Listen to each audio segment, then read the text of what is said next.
Hello everyone, this is Randy, your sewing machine man. We're looking at a BABYLOCK Jazz numero 2. And the reason we have this one in here is for service. So he does a lot of sewing. She's got a design studio where she makes young ladies garments. And she got this one because look at this opening here. Instead of 7 inches, 7.5, this one's 12 inches. You can get a lot of stuff under here. Just don't be tempted to think that that makes it worthy of sewing on heavier stuff. It's just a regular machine, one that you would get that's this size. They've just stretched it. It's a stretch limo version of just a regular sewing machine. Here's all the stitches it has. Got the one-step buttonhole with the little flagging device over here. The basic stitches, overlocks. It's got a nice assortment of stitches. Bobbin winder on top. I like that. It has a metal spinner instead of plastic. That's good. Stitch width, stitch length. Has a lever reverse. Be careful, it's plastic. It'll snap right off. Don't get carried away with it. A lot of plastic, as you can see. It's the way the modern machines are. There's no getting around it. You don't have to like it. I'm not a fan, but that's where we are now. It's got the needle up. It's got the needle down, and it's basically the same machine you'd get if you went to Walmart and spent $129 for a little machine, but 12 inches. Got the big opening there. Standard drop-in bobbin, 15 class plastic, and it does have a metal hook. Plastic bobbin case, they're all plastic, but it has a metal hook, so it's not cheapy in that regard.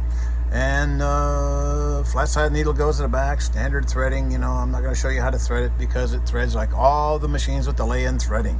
Raise or press your foot up, go through your guides, down, under, around the take-up lever. Lower the foot, pull, make sure you feel resistance, like someone has a hold of it, won't let go, then thread your needle. Flat side of the needle goes to the back. So, I'm not going to say run out and buy this unless you need the extra opening. If you need that extra area, go for it. It's just a regular machine that you would get at Walmart, but they've stretched it out 5 more inches to give you a little extra room. Not a fan. I wouldn't buy one. I wouldn't recommend one, but most of these new machines, I'm not a fan, nor would I recommend. I'm making a decent living working on them because they're always going to be in bad shape. Something's always going to be wrong, either minor or major. When it's major, you pitch them and buy another one. So when you're buying these new machines made out of plastic, I would limit my expenditures to something that you could stand watching go into the dumpster. So this one, if she takes care of it, it'll last her several years. I don't see why it wouldn't. But keeping it cleaned, oiled, everything cleaned out so the gunk doesn't get caught up in the gears. Internally, it's just a lot of lightweight stuff, plastics and etc. But it's the JZ-2 from BABYLOCK. You can certainly do worse. You could get a brother or a singer. Good Lord. But it's not a bad little machine. If you want just a basic machine that's not heavy duty, you're not going to challenge it with denim and canvas and stuff like that. But it has a lot of nice features.